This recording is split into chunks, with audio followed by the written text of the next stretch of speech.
L'Afrique, elle n'utilise pas du tout sa diaspora. Parce que même s'il y a des gens ici là qui sont en train de ressusciter je ne sais quel Kalinago, nous sommes un peuple essentiellement afrodescendant avec des petits apports qui n'ont pas marqué le paysage culturel comme les gens veulent bien le faire croire.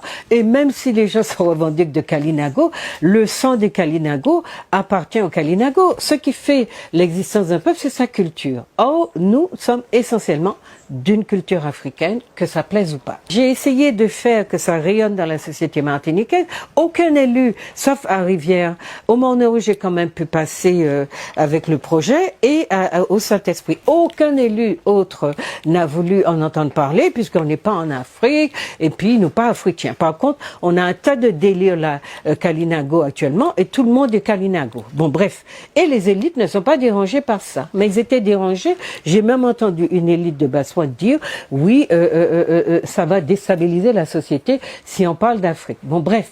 Maintenant, je crois que quand on est porté par le sentiment de justice, quand on a la conviction que son peuple souffre sans le mériter, parce qu'on ne mérite jamais de souffrir, mais de cette façon-là, que d'autres viennent profiter de vos ressources et sont vilains, méchants, scélérats avec vous, si vous qui êtes un peuple noir essentiellement, vous ne savez pas vous situer géographiquement, identitairement, même quelles que soient les aliénations que vous avez subies, je vous plains.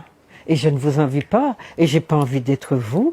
Et comme on dit, les chiens aboient, la caravane passe. Faites votre chemin, nous on fait le nôtre. Laissez, foutez-nous la paix. C'est tout, rien d'important, rien.